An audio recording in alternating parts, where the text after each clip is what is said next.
Hi, it's Pete Cann, the Laughter Man, and today's episode I am joined by Bianca Spears, who is from Australia, down under, mate. I don't know why I just did that. Anyway, me and Bianca have got quite a lot in common. We've done quite a few interviews since this episode. This episode was recorded right at the early bit of my podcast journey. I think Bianca was probably my third or fourth guest when it came to podcasting. So you'll probably notice a difference in the background. There was a yellow smiley flag there before the Laughter Man became the Laughter Man. But the laughter was always in me. It was in me. So I really enjoyed chatting to Bianca. Like I say, there's other videos of me and Bianca where she's interviewed me about better business, laughter, bringing laughter into businesses and how to make a business out of laughter yoga. So if you get anything from this video, please don't forget to subscribe to my channel. Don't forget to like this video and leave me a little comment. Let me know what you're thinking about the laughter yoga and how it has benefited you, because laughter is within us all and it's within you too. Okay, so enjoy today's episode and I will see you very soon. Take care.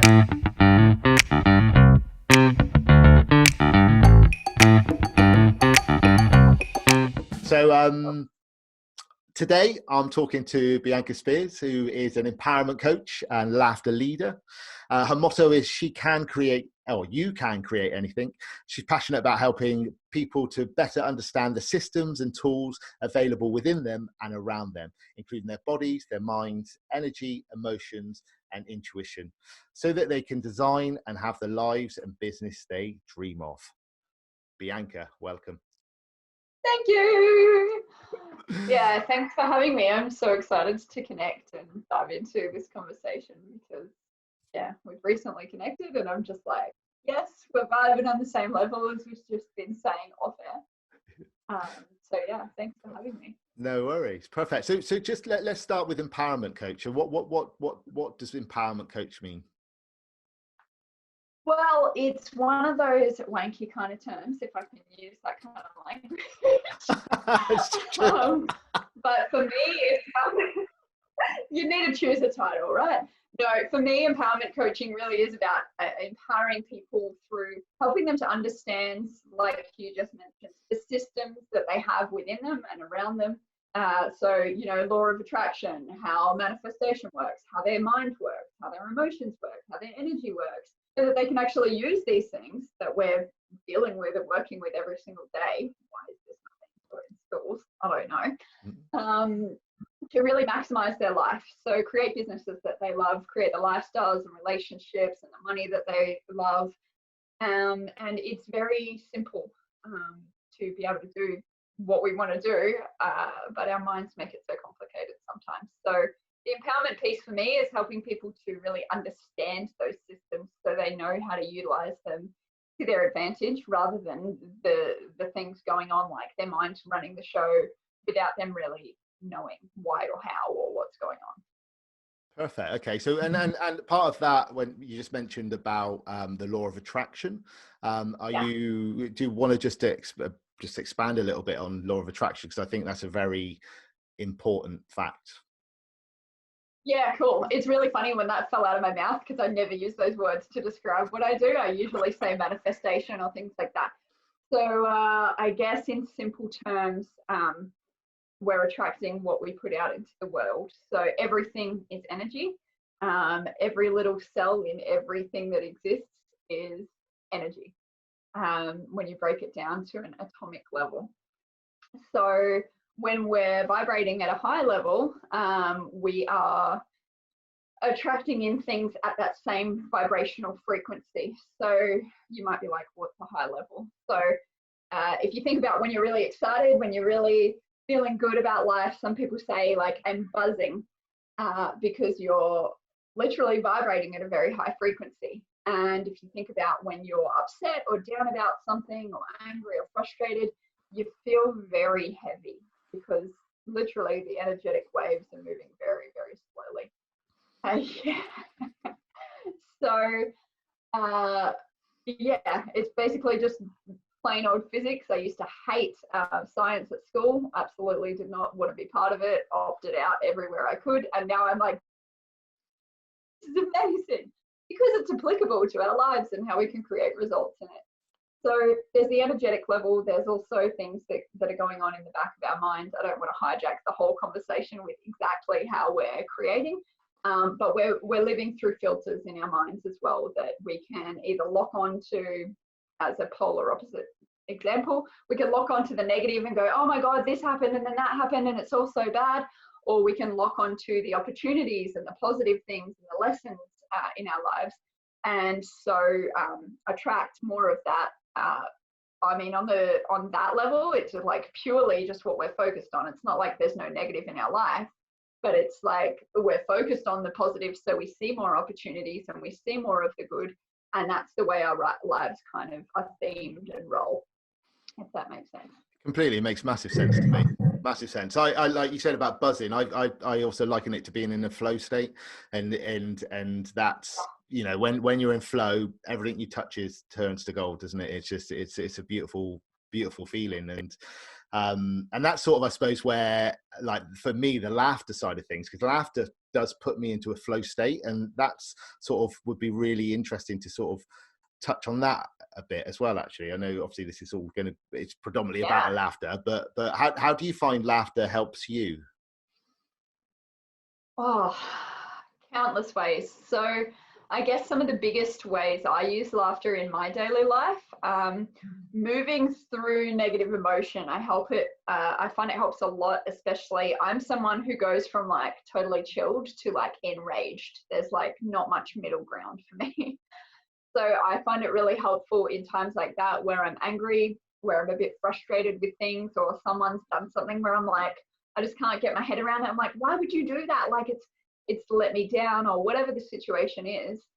I just switch on and I go, okay, I can choose to be angry. I can choose to hold on. I can choose to let go and laugh, right? So that's where I go, okay, I want to let go. I want to laugh. I guess I want to highlight here that it's also really important for us to feel all of our emotions. I know a lot of people go, oh, you're the laughter lady and you're always so positive and you're happy and all that kind of thing.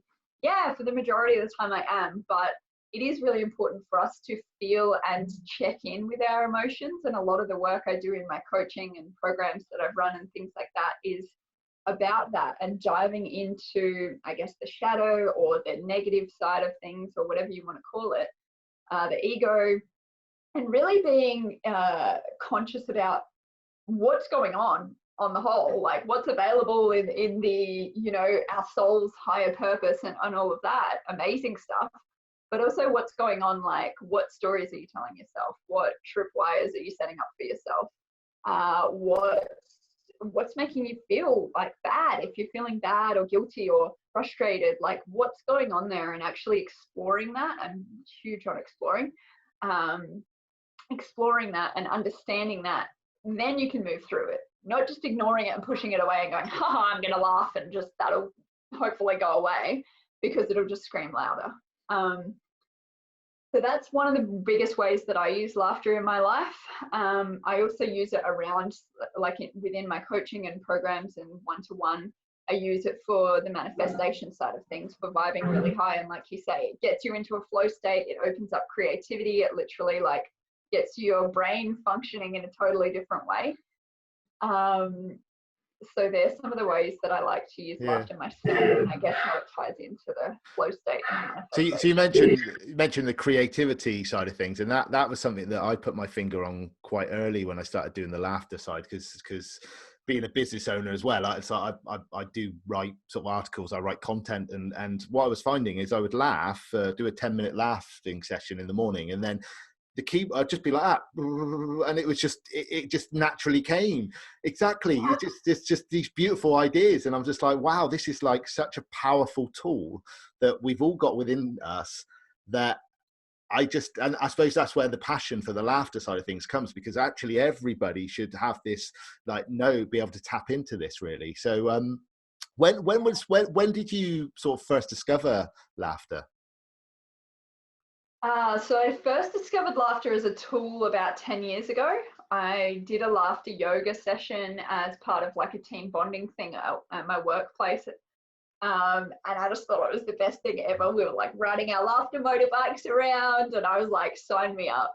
So I actually signed up then and there basically to become a laughter leader. I did get really, really sick with dengue fever, and was bedridden and couldn't actually attend that. And then when I moved to Sydney about 6-7 years ago, I really took that as an opportunity to go, what do I want to do with my life? So I started going, okay, what courses do I want to do? What do I want to focus on? What kind of business might I want to create? And the laughter yoga came back up for me. And since then, I've trained in the laughter yoga. I've done a thing called Laughnosis, which was combining conversational hypnotherapy, like neuro-linguistic programming, and laughter to help people. So it was for coaches and counselors and people like that to really help people break through and move through things and get really great results in their life. And that was like, for me, that was like the thing that sewed my two worlds together, because I was running a coaching business. I'd done a few laughter videos and my laughter on YouTube had been taking off, and I was like, well, that's great, but I'm kind of over here doing my coaching thing. So that really stitched it together for me. And since then I've done laughter wellness, and I'm now training in a thing called quantum play, all kinds of different things to bring laughter and play and movement and all the fun stuff in, because it really doesn't have to be hard to solve problems and move through them. Exactly, it's so true, so true. So how would you say sort of laughter's enhanced your life, just sort of from those 10 years from the beginning? Obviously you mentioned the dengue fever, that do you want to touch on that quickly, actually, because that's quite a that's a story. Well, there's not much of a story to tell. I definitely learned a lot through that. I was about 21 or 22, and I was walking like I was an 80-year-old woman in the hospital because I just physically could not move faster than that. So dengue fever, if you've never heard of it, it's a mosquito-borne disease. I don't know if that's the right word. I guess so. And it really, it can be called breakbone fever because people can get mega headaches and mega aches in their bones. Thankfully, I didn't have any of that. But what I did have was a huge amount of exhaustion. Like I was sleeping about 16 hours a day. And it was just really, insightful to see, like, even someone who's young and healthy and whatever can be struck down so quickly and so immobilized by something so small. So tiny, yeah. So did you? Oh, sorry. So you said from a mosquito, but so I've travelled Australia, and there wasn't many mozzies in Australia. I don't remember, but was this whilst you were travelling as well, or? No, so I was up in Cairns, which is tropical, so it is seasonal up there. Since then, they've actually done some amazing things to eradicate dengue. Like they basically have started to breed it out of mosquitoes, which is just phenomenal. But yeah, it is something that's kind of common, but not that common, if you get what I mean. Like when you live in an area like that, it's like you're used to cyclones coming through and you're used to there being mosquitoes around, so people don't take it that seriously. Like you're not wearing mosquito repellent every single day.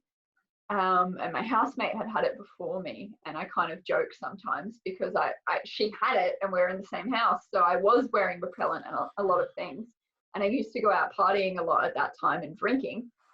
And I was like, the one weekend where I didn't go out drinking, my blood was not poisonous, and then the mosquitoes got me and I went down with it. Not advocating drinking as a solution, by the way, but that's what I always joked about. But you asked before how laughter's helped me in my life, and I think one of the biggest things that laughter did help me with was when I started my coaching business. And as an entrepreneur, I don't know what your journey's been like, but it can be really, really, really hard when you first start out. And you're in the deep end, and I'm like starting this online business. I know basically nothing about online stuff except these few courses that I've done. And I'm trying to make it work, and I'm trying to earn money, and it's supposed to be my passion business, but I basically end up hating it, and I'm highly anxious because I'm financially screwed, and I got very, very anxious and very like for the first time in my life, and possibly also, I'll give a disclaimer, might have been tied into the fact that I'd come off the birth control pill that I'd been on for 13 years. Ladies, watch out when you come off that. If you do come off that, it can mess with your hormones and your emotions, of course. And yeah, it was one of the first times ever in my life that I can even think of that I just really just didn't give a crap. I just wanted to give up. I just wanted it to be over. Like, I didn't want to die, but I just wanted the hardship that I was going through to be done. Like, I was just like, this is so hard and I'm struggling and I'm going to the supermarket and I can't even afford what's in my basket and this sucks. Like, and I started to use laughter then as a daily practice because I trained in the laughter yoga. I knew through coaching and things that I'd done that I had to change my physical state in order to feel good. So laughter and exercise, I needed to get moving and get those endorphins and things running in my body. And that really shifted things for me. And I remember starting a 7-day challenge, and I'd posted it online to kind of hold myself accountable to doing it for myself. And not many people know this. Some people still use the challenge. And yeah, I just did laughter yoga every day. And yeah, then other people started to really like it and other people got a lot from it. And I, yeah, managed to shift and change my mindset and my emotions and the way that I was experiencing life through that. So that was kind of my savior at that time. And yeah, as I say, I've learned a lot more about laughter since then, and it just keeps blowing my mind, basically, all the stuff that I learn. And I'm like, oh, we can use it like this, and we can rewire our brain, and we can change our habits, and so many cool things. Perfect. So you mentioned there as well about you incorporated into a 7-day challenge. What daily habits do you have now? Where it doesn't have to just be laughter. There's other habits. You know, what is your? Do you have like a morning routine or an evening routine? Is there anything that you yeah? Yeah.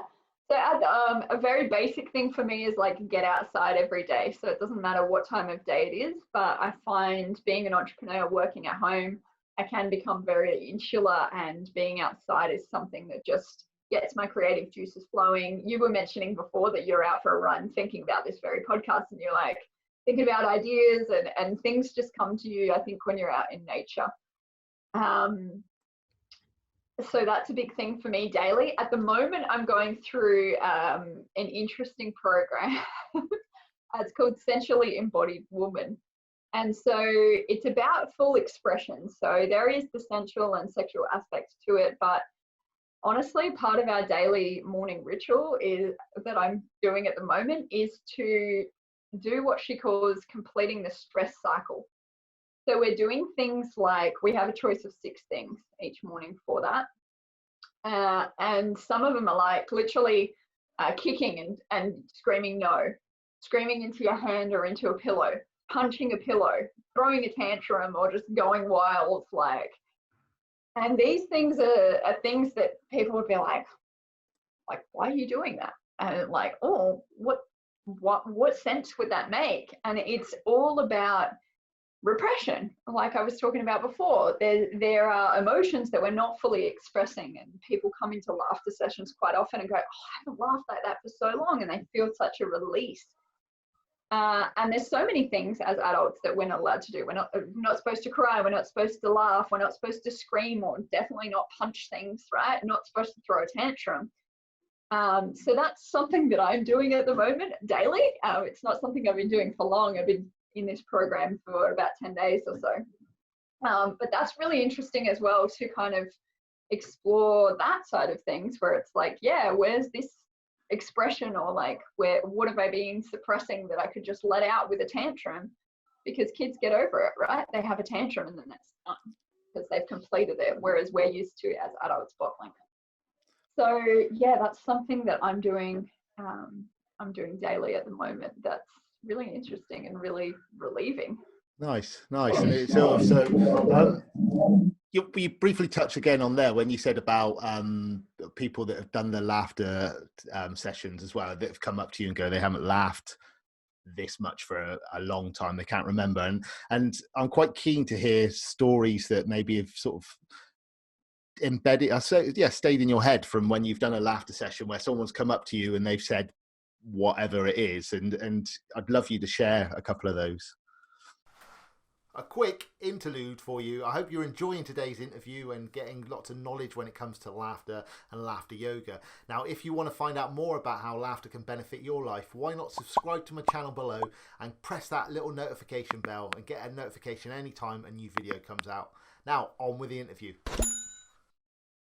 Yeah, I've had some really interesting ones lately. So about 2 weeks ago, I was invited to run a laughter session. It was like literally on the day. Like I'd been introduced through Facebook. That's why I love online so much. One of my friends in LA, or he's not in LA, doesn't really matter. He introduced me to a friend and was like, hey, she's looking for someone who does laughter yoga. He and I had run a workshop together and I'd done the laughter in that. So he knew what I was like at facilitating and everything.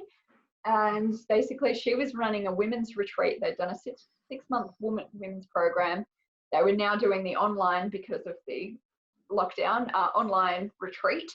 And she's like, look, they've had a really heavy day. They've been working through a lot of stuff. And I just think we need some laughter tonight to kind of just shift things and end on a lighter note, right? So I didn't know much about this group. I didn't know much about the program, but I kind of picked up a few little pieces, went in, ran the session fairly intuitively. I guess I'd planned it, but I was like really winging it as far as I don't know what these women have been doing all day long, except that it's heavy and deep. And the people coming through that had a really interesting experience, because I've never run a laughter session in that kind of context before. And so what was coming up for them, some of them realized trauma that they had around laughter. Like someone, for example, was being tickled by a sibling as when they were young, and so they realized that they first, when they started to laugh, got really angry because they wanted, like, they were kind of triggering that memory. I'm assuming these women had done a lot of childhood stuff in that day. Another lady had another thing that she brought up about laughter, and a past experience with laughter where she felt restricted and kind of like she didn't want to laugh because of that past experience. But the other thing that happened was because they'd done a lot of work and they were kind of, I guess, their minds were switched on to stories and triggers and childhood stuff and whatever. One lady said she brought up a lot of things and just kind of laughed them out, like kind of just had all these realizations of stuff that was holding her back, and kind of while we were laughing and doing whatever exercise we were doing was kind of like, oh my god, what a realization, and like kind of letting it go, realizing it and letting it go, realizing it and letting it go. So that was a really, I guess, unique session, and one that really stood out in my mind, and something that I kind of went, oh, I'd love to do more of this, because obviously it's a bit of a unlikely scenario. I guess most people wouldn't go, oh, let's do heaps of heavy work and then let's just laugh at the end of the day. Yeah. So, no, that sounds amazing. That sounds amazing. So what would you say to anybody that doesn't, like, looks at laughter and just goes, it's not for me. I don't get it. I don't understand it. It's too woo-woo. It's too wacky. How do you counteract that? Well, what I say at the start of a lot of my sessions is choosing to laugh is as simple as choosing to breathe in and out. It's just breathing with joyful sound effects. That's it. And I think a big thing in my work, and what a lot of people come back to me and say, oh, I really remembered from our session that you said we can choose to laugh, right? Because I often say you can choose to cry, you can choose to throw a tantrum, you can choose to hold on and hold resentment and whatever, or you can choose to laugh. And that really sticks with people, and choice is a big part of everything that I do. And now I feel like I've raved on and forgotten your question. I feel like I'm going on a tangent and I need to come back. So what would you say to somebody that was like, just don't get choice. It's really about choosing. So you can choose to be weird, be awkward about laughter, or you can choose to just do it. You know how to do it. If I asked you to go for a walk, you know how to walk, you know how to laugh, right? So I think it's just empowering people in that choice. It's like, well, you can choose to be like, oh, I can't laugh, it's weird. Or you can choose to do it and engage with it and go on that journey. And again, it's just breathing. Like, that's it. Perfect. So this is, I think, an ideal opportunity to do a couple of exercises, I reckon, Bianca. So do you want to just run 2 exercises, 2 of your faves? Yes, cool. So I was thinking about this ahead of the session because I knew that we were going to be doing this. So one of my favorites is really, really playful one from laughter yoga. So if you've never done a laughter exercise before, don't worry, they're not always this crazy, but I'm going to get up and do it. It's a Tarzan laughter. So what we do is we grab onto the vine on one side. We're going to swing across on the vine doing our best Tarzan noise, and we're going to laugh on the other side. So I'll demonstrate first.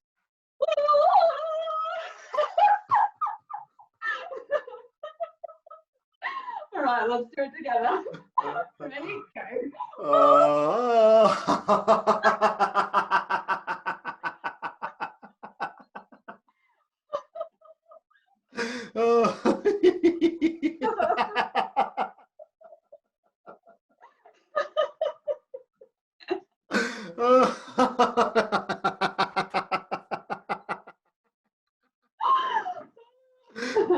that's brilliant. I love that.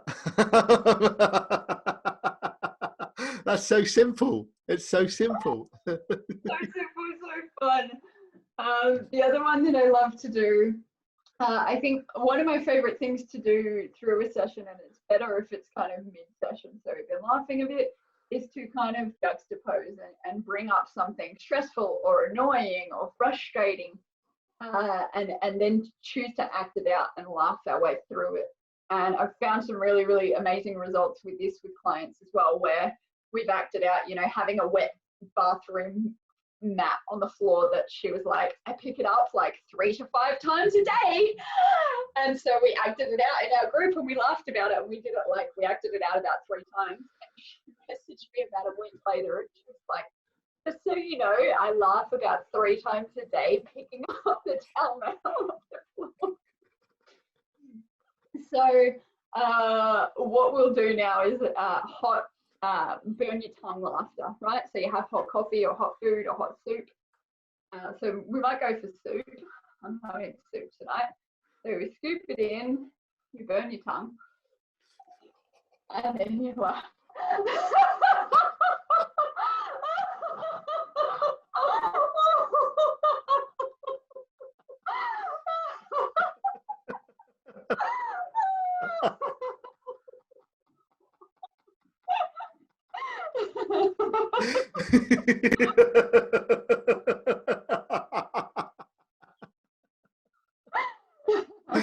Oh, that's brilliant.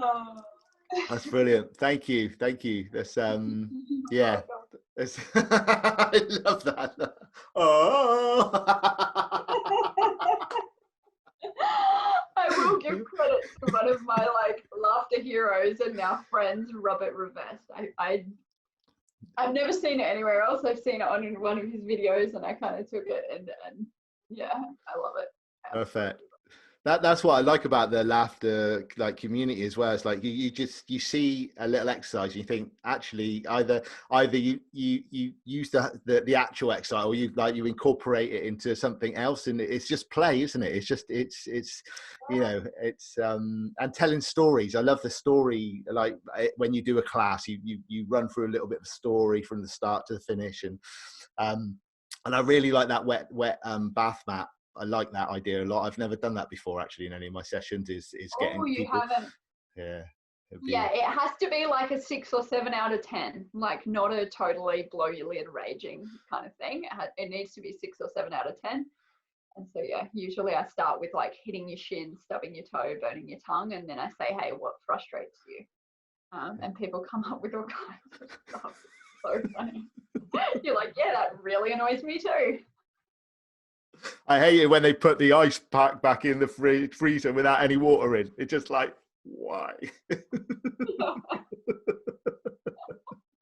Perfect. So the obviously with laughter, you know, it is a journey. You do go through the whole laughter stage, and then at the end, it's really nice to ground people.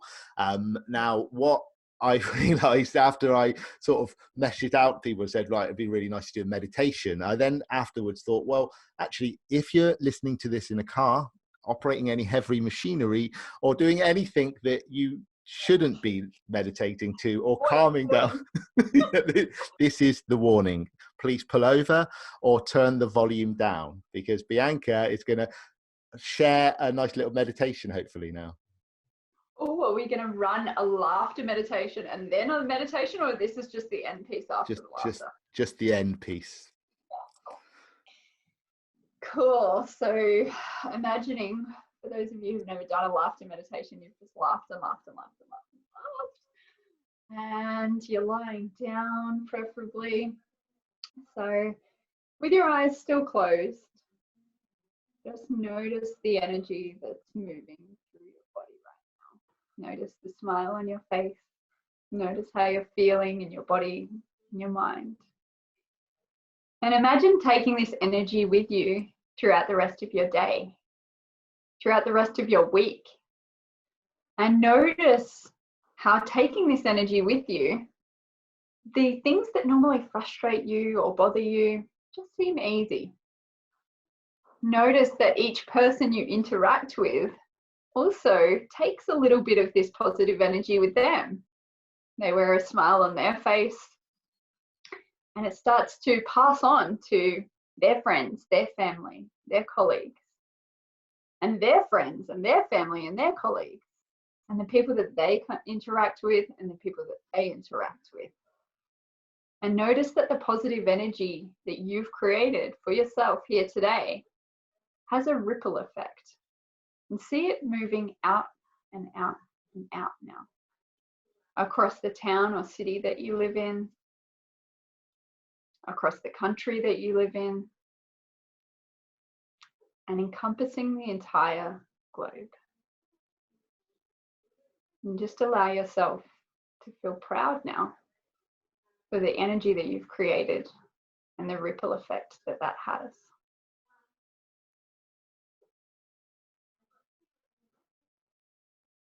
And coming back into the present space, notice any sounds that are around you. Notice your body being supported beneath you.